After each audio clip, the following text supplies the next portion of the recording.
미가의 집에 들어간 5사람이 은을 입힌 목상과 에봇과 드라빔과 부어 만든 신상을 가지고 나올 때에 제사장이 그들에게 어떻게 된 일이냐고 물었다. 그들이 그에게 대답하였다. 조용히 하십시오. 아무 말 말고 우리를 따라 나서십시오. 우리의 어른과 제사장이 되어 주십시오. 이 집에서 한 가정의 제사장이 되는 것보다야 이스라엘의 한 지파와 한 가문의 제사장이 되는 것이 더 낫지 않겠습니까? 제사장은 그 제안이 마음에 들어 에봇과 드라빔과 은을 입힌 목상을 받아들고 그 무리들 가운데로 들어갔다. 사사기 18장 18절에서 20절 말씀. 삼손의 죽음 이후 17장부터는 더 이상 사사가 등장하지 않습니다. 물론 사사가 등장하지 않는다는 말이 곧 이스라엘이 알아서 하나님을 잘 믿고 따랐기 때문은 아닙니다. 이스라엘은 여전히 불신앙의 길을 걷게 됩니다. 어제 이야기 나눈 사사기 17장에는 새로운 인물이 등장했습니다. 그의 이름은 미가입니다.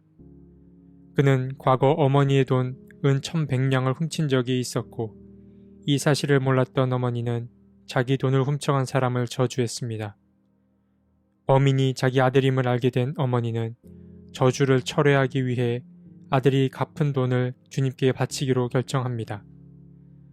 그런데 어머니는 그 돈을 주님께 바친다고 하면서 돈으로 우상을 만들었습니다. 그리고 그렇게 은으로 만들어진 우상은 미가의 집에 머물게 됩니다. 그리고 이어서 또 한 명의 새로운 인물이 등장하는데 그는 레위 출신의 한 젊은 제사장이었습니다. 그는 우연히 미가의 집을 방문하였고 그의 신분을 알아본 미가는 자신이 모든 것을 제공할 터이니 자기 집을 위한 제사장이 되어달라고 청합니다. 그렇게 그 레위인은 미가의 집 전담 제사장이 되었고 미가는 제사장이 자기 집에 있으니 주님께서 복을 주실 거라고 믿게 됩니다. 여기까지가 바로 17장까지의 이야기입니다. 18장에는 이스라엘의 한 지파가 등장합니다. 바로 단 지파입니다.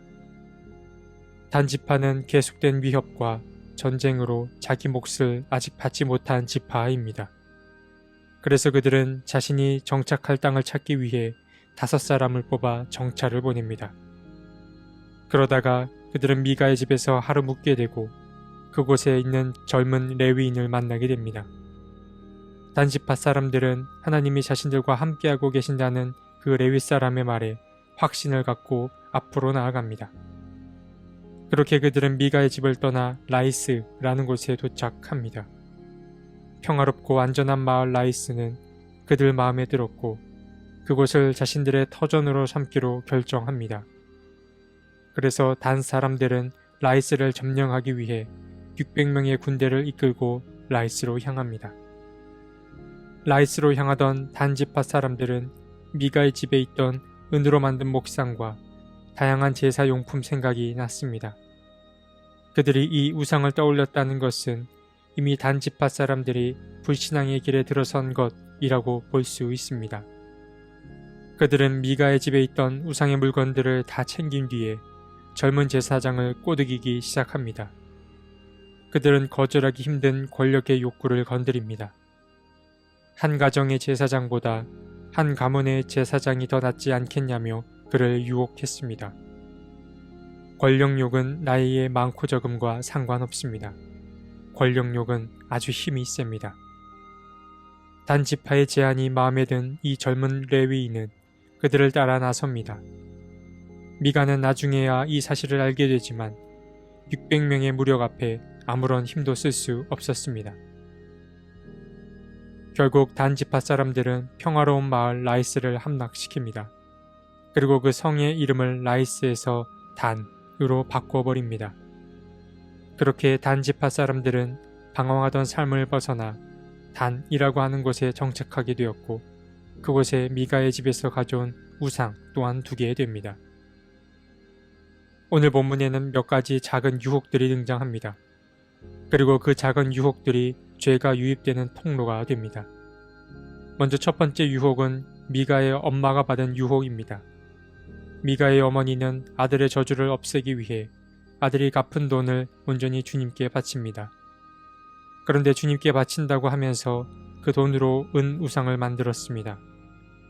사실 은으로 우상을 만든 행동은 어머니의 어떤 나쁜 의도가 있어서라기보다는 자신의 가정이 신으로부터 보호받기를 바라는 어머니의 바람이 담겼던 것입니다.